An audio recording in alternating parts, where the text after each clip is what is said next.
పునర్జన్మ ఉంది అని మీరు నమ్ముతారా? ఖచ్చితంగా ఉంది, అనుమానం లేదు. శాస్త్రీయంగా రుజువు చేయొచ్చు. దానికి ఏమో గొట్టాల కొడుకులతో ప్రయోగశాలలో చేసేది కాదు ఇది. అన్ని ప్రయోగశాలల్లో రుజువు కావు. కొన్ని యోగశాలల్లో అవుతాయి, కొన్ని యాగశాలల్లో అవుతాయి. మన శాస్త్రం ఉంది. పునర్జన్మ ఉంది అనేది ఎందుకు నమ్మి తీరాలి మనం అంటే, ఎలా ఉంటుందని చెప్పారు శాస్త్రంలో పునర్జన్మ. ఈ జీవికి వెళ్ళిపోయే వరకు కనుక ఇందాక మనం చెప్పుకున్న ఈ వాహన వ్యామోహం, సంతాన వ్యామోహం, భయాలు వదులుకోకపోతే వీడి మనస్సు మళ్ళీ ఇంకో శరీరాన్ని పొందుతుంది. అదే పునర్జన్మ. ఆ మనస్సు, ఆ జీవుడు, మనస్సు జీవుడు, సంకల్పం, బుద్ధి, చిత్తం అన్నీ ఒకటే, పేరు మార్పుగా.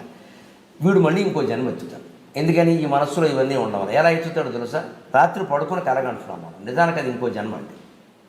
రాత్రి కలగంటున్నాం మనం, ఇంకో జన్మ అది. మీరు గమనించండి. వీడు పడుకునే ఉన్నాడు, ఈ కళేబరం ఇక్కడ 6 అడుగులు 3 అంగుళాలు పొడుగున్నాడు. వీడు పడుకున్నాడు, వీడు కలగంటున్నాడు. వీడి కళలో ఆడాళ్ళు వచ్చారు, మగాళ్ళు వచ్చారు, కుక్కలు వచ్చాయి, నక్కలు వచ్చాయి, చెట్లు వచ్చాయి. ఈ వేషాలన్నీ ఎవరు ధరించారు చెప్పండి?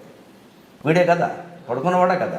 మరి ఒక జీవుడు పడుకుని ఇన్ని వేషాలు ధరించడం నిజమైనప్పుడు, ఒక్క విరాట్ పురుషుడు శ్రీమన్నారాయణమూర్తి క్షీరసాగరంలో పడుకుని ఈ విశ్వంలో ఉండే వేషాలన్నీ ధరించాడన్న అబద్ధమా?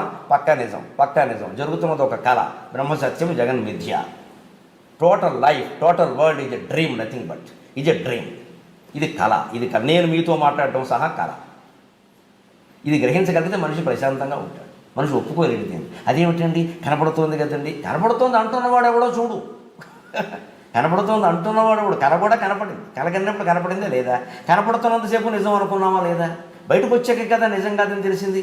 అలాగే దీని నుంచి బయటకు వెళ్ళినప్పుడు ఇది నిజం కాదని తెలుస్తుంది. ఈ జీవుడు మరణించి మనస్సు బయటికి వెళ్ళినప్పుడు చెట్టో పొట్టో పట్టుకు వేలాడుతూ ఉంటే, లేదు ఇంకో గర్భంలోకి ప్రయాణం చేస్తుంటే, అయ్యో అది అనుకున్నాను, ఆ భార్య అనుకున్నాను, ఆ భర్త అనుకున్నాను, ఆ పిల్లలు అనుకున్నాను, అయ్యి బాబా అంత బంగారం తీసుకొచ్చాను, తహసీల్దార్ అయ్యి ఉంటే మొత్తం ₹1,00,00,000 దాచేసాను ఇంట్లోనూ, అన్ని పట్టుబడిపోయి ఈ డబ్బేది నాకు కూడా రాలేదే అని చింత చెట్టు, వేప చెట్టు పట్టుకుని ఏడుస్తాడు ఈ సన్నాసి. పునర్జన్మ లేకపోవడం ఏంటి భయంకరంగా ఉంటుంది. దెయ్యం జన్మ కూడా ఉంటుంది. మనస్సులో ఉండే తలపులు అట్టగట్టేసి మాడుగట్టి ఉంటాయి చూడండి, అవి పునర్జన్మకు కారణం అవుతాయి. వాటిని వాసనలు అని అంటారు. గమనించండి. వంట అర్థమైతే ఇది అర్థం అవుతుంది. వంట చేసినప్పుడు గిన్నెలు ఏదైనా కొయ్య రొట్టో ఏదో కాల్చేవాడి, గణప రొట్టో ఏదో అడుక్కు బాగా అట్టేసింది అనుకోండి, అట్ట కట్టేసింది. దాన్ని తోముతాం కదా, తోమితే ఒక్కోసారి పని మనుషులు ఎలా ఉన్నారో మీకు తెలుసుగా, వాళ్ళు తోమినా మనం తోముకోవాలి. అందుకని వదిలేసామనుకోండి, దాంట్లో మీరు ఏ అన్నం పరమానమో వండారనుకోండి, దాని వాసన దీనికి వచ్చిందే లేదా? అలాగే మనస్సులో కూడా అట్టగట్టి పేరుకుపోయిన భయాలు, కోరికలు, వాంఛలు, రకరకాల ద్వేషాలు అట్టగట్టి మిగిలిపోయినవి మరో జన్మకు కారణం అవుతుంది. It is scientific. పొంది తీరతాడు ఖచ్చితంగా, అనుమానం లేదు. ఇది ఎంత నాస్తికులకు కూడా దేవుడి మీద నమ్మకం లేకపోవచ్చేమో కానీ, స్వర్గనరకాలు నమ్మకపోవచ్చేమో కానీ, వాడు చేసినవన్నీ వాడు మనస్సులో వాసన రూపంలో ఉన్నాయనే విషయాన్ని వాడు నమ్మకుండా ఉండలే. వాడికి కొన్ని వాసనలు ఉన్నాయి కదా. ఆస్తికుడైతే ఆయన బంధాలు ఆయనకున్నాయి. నాస్తికుడు దేవుణ్ణి నమ్మడు, భగవంతుడు నమ్మడు, భార్యను నమ్ముతున్నాడు కదా. భార్యతో బంధం, పిల్లలతో బంధం. నాస్తికులు కూడా ఆస్తులు సంపాదించుకుంటున్నారు కదా. అక్రమం సక్రమం అందరికీ ఉన్నాయి కదా, తేడా ఏం లేదు కదా. మరి అంతే, తేడా ఏముంది? ఇంకా అంటే మామూలే, పుణ్యమైన మామూలే, పాపమైన మామూలే. అది నమ్మకం మీద ఏం లేదు, నిజం జరిగి తీరుతుంది. అంటే పునర్జన్మ శాస్త్రీయం. ఎందుకంటే పునర్జన్మ వచ్చేది శరీరానికి కాదు. ఎందుకు మనం నమ్మలేకపోతున్నాం అంటే, నేను అంటే శరీరం అనుకుంటాం. ఇంతకంటే మూర్ఖత్వం ఇంకోట్లేదు. నేను అనేది మనస్సులో ఏర్పడిన ఒక భావన. నిజం చెప్పాలంటే అది మిథ్య. గట్టిగా లోపల మనస్సులో ధ్యానం చేసి నేనెవరో అని లోపలికి రమణ మహర్షి చెప్పినట్టుగా ఆలోచిస్తే పావు గంట కాకుండా వీడికి నేను అనేది లేదని అర్థం. స్ఫురణ తప్పితే ఏమీ లేదు ఇక్కడ అని అర్థమైపోతుంది. ఎందుకంటే ఆ నేను అని స్ఫురిస్తూ ఉంటుంది లోపల. మీరు గమనించండి. ఆలోచన వదిలేసి, మాట వదిలేసి మనస్సును లోపలికి తీసుకెడితే నేను అని స్ఫురిస్తుంది. ఆ నేను ఎక్కడుందో గమనించండి. ఎక్కడుందో గమనించి, ఎక్కడ there is no place but నేను ఈజ్ దేర్. ఎక్కడ చోటు లేదు, నేను అని ఉంది. ఏ చోటు లేకుండా నేను ఉందంటే అది ఎలా ఉంటుంది? గాల్లో తేలుతుంది అనమాట. ఆ నేనే ఉంటే ఆ నేనే పట్టుకుని కూర్చోవాలి. అదే జపం. అందుకే మహర్షి, రమణ మహర్షి అన్నింటిలోకి గొప్ప మంత్రం ఏదంటే నేనెవరు అనేది గొప్ప మంత్రం అన్నారు.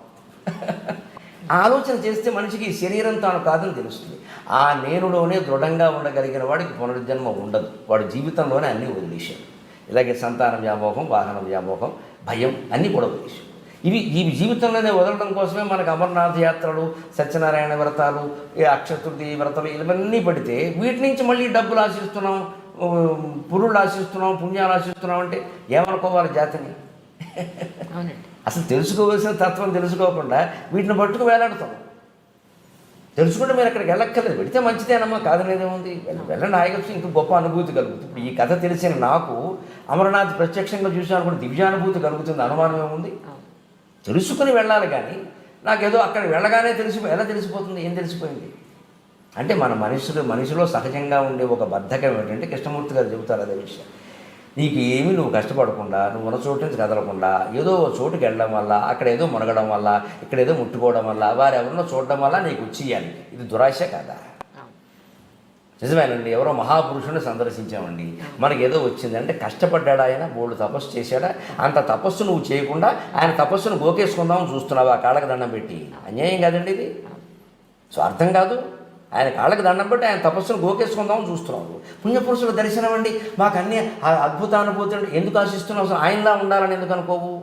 ఆయన నుంచి ఏదో గోకేద్దామని చూస్తున్నావు. కానీ ఆయన దర్శనం అయ్యాకే మాకు ఇంట్లో అన్ని శుభాలు జరిగాయండి, ఒకవేళ అశుభాలు జరుగుతాయేమో మీరు ద్వేషిస్తారు కదా. జ్ఞానం అంటే శుభాశుభాలు సమానంగా భావించడం, అంతేగాని శుభాలు జరగాలని కోరుకుంటున్నారు అంటే వాడు భక్తులు కాదు, స్వార్థపరుల కింద లెక్క.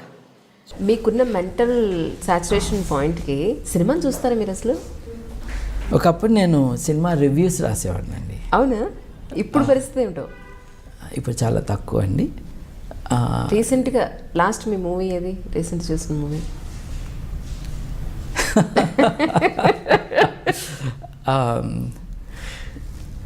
మా బాబును నా వైఫ్ ఇద్దరు చిన్నపిల్లలే, ఇద్దరు కలిసి జాంబీ సినిమాలు అవి చూస్తూ ఉంటారు. అట్లా నేను మా ఇంట్లో సినిమాలు ప్లే అవటం చూశాను, కానీ I never sat down to watch. Okay. నిజానికి దీనికి ఎవరు మీనింగ్ చూడకూడదు, మీరు అన్నారు కాబట్టి చెప్తున్నాను. ఓకే. నేను చూసిన లాస్ట్ 2 ఫిల్మ్స్ తెలుగులో సినిమా హాల్కి వెళ్ళి చూసినవి, 2 పవన్ కళ్యాణ్ సినిమాలు. మీరు ఆయన ఫ్యాన్ అని చెప్పుకోవచ్చా? లేదండి, I'm not a fan of any film actor. Okay. I'm not even interested in their personal lifes or political ambitions. కానీ చూసినవి అవి. ఓకే. ఒకసారి ఊరెళ్తే అత్తారింటికి దారేది సినిమాకి అందరూ వెళ్తుంటే నేను వెళ్ళాను. ఓకే. అంతకుముందు గబ్బర్ సింగ్ సినిమా నంబర్ 1 అది చూశాను. ఇవే నేను చాలా తక్కువ సినిమాలు చూడటం. నిజానికి సినిమా చూడటం నేను మానేసిన కారణం లైన్లో నుంచుని టికెట్ కొనుక్కోవాలి అన్న కారణంగా నేను వెళ్ళలేదు. ఏదో తప్పు చేసిన వాళ్ళలాగా అక్కడ లైన్లో నుంచుంటే ఒక గుర్ఖా వచ్చి కర్ర పట్టుకుని నువ్వు ఇట్లా నుంచో అట్లా నుంచో అని డైరెక్ట్ చేస్తూ ఉంటే I did not relish that experience. ఇప్పుడంటే మీరు నెట్లోనే బుక్ చేసుకోవచ్చు. కానీ ఇంట్లో నెట్లో బుక్ చేసుకోవక్కర్లా, నెట్లో ఇంట్లోకి తెచ్చుకోవచ్చు సినిమా. కానీ నేను చూడలేదంటాం నిజమే, కానీ అప్పుడప్పుడు ఎక్స్ట్రాక్ట్స్ సినిమాలు చూస్తూ ఉంటాను. ఐఎమ్ టికిల్డ్ బై బ్రహ్మానందం గారి కామెడీ. అవునా? I'm tickled by it. అప్పుడప్పుడు కొన్ని డిస్టేస్ఫుల్గా ఉంటాయి, కానీ overall they make me laugh. Brahmanandam గారి హ్యూమర్ ఐ ఎంజాయ్ అండి, ఆర్ హిజ్ యాక్టింగ్. అంటే స్లాప్ స్టిక్ కానీ బాడీ షేమింగ్ చేయనివి కూడా ఇంటెలిజెంట్ అండ్ ఫన్నీ డైలాగ్స్తో ఉన్నాయి, కొన్ని ఉంటాయండి. That appeals to me. But overall అంటే నాకు సినిమా అది ఇంట్రెస్టే ఉంది. నేను I have been more interested in European cinema, German and French. So నేను ఇండియన్ ఎక్స్ప్రెస్కి కాలేజ్ డేస్లో ఉన్నప్పుడు I use to right reviews. నేను హైదరాబాద్ ఫిల్మ్ క్లబ్ మెంబర్ని. చాలా దూరం వెళ్ళి సారథి స్టూడియోస్లో ప్రతి వారము కొరియన్ ఫిల్మ్స్, ఇరానియన్ ఫిల్మ్స్. మీరు లేనిది ఎక్కడని అడగండి. అంటే cinema as an art form, how to tell a story అండి. What is cinema? It's how to tell a story. అది చక్కగా ఎవరు చెప్తారు అన్నది వెతుక్కుంటూ ఉంటాం. Because story is entertaining, sometimes it is ennobling. మనం కథ విని ఆ హాల్ బయటకు వచ్చేటప్పుడు డిఫరెంట్గా బయటకు వస్తాం. సో ఆ ఎక్స్పీరియన్స్ని వెతుక్కుంటూ సినిమాని కూడా నేను దాని పట్ల అట్రాక్ట్ అయ్యి చూడటం అనేది చేసేవాడిని. తర్వాత ఒక Indian Express editor was my student, French student. అదేంటి నువ్వు రాయచ్చుగా మాకు రివ్యూస్ అని అన్నాడు. సరేలే రాస్తానని ఐ డిడ్. నీకు జర్మన్ వచ్చు కదా, జర్మన్ సినిమాలు ఎందుకు రివ్యూ చేయవు అని అన్నాడు. So Fassbinder films, Wim Wender films, అన్ని రకాలు. When we use to organise some of these film retrospectives, ఆ సినిమాటోగ్రఫీ ఏంటి, ఆ ఫిల్మోగ్రఫీ ఏంటి, వీటన్నిటి మీద దృష్టి పెట్టి I would do some unprofessional but interested reviews of these things. Okay. మనకేం పెద్ద వచ్చేం కాదు, కాకపోతే భాష వచ్చు కాబట్టి better access to this filmography అలా అనమాట. ఈ ఎక్స్పోజ్ అయినాక specially Iranian and Korean films అవి చూసినాక Indian films specially Telugu films చాలా ఇమ్మెచ్యూర్గా ఉంటాయి. సో నేను చూడటం మానేశాను. అంటే వెళ్ళి దెబ్బలు తింటాం దేనికి, they are very very immaturely done. ఆర్ట్లో ఉండాల్సిన సోఫిస్టికేషన్ సినిమాలో కనపట్లేదు. ఎందుకనంటే they are not looking for sophisticated audiences. ఎక్కువ మంది టికెట్లు కొనడానికి ఎవరు వస్తారు అని అనుకుని వాళ్ళు ఇది కోరుకుంటున్నారు అని వీళ్ళు ఇమాజిన్ చేసుకుని they are getting into it. I'm not part of that. So దాంట్లో నేను లేనట్టే సినిమాల్లో. That's how it is.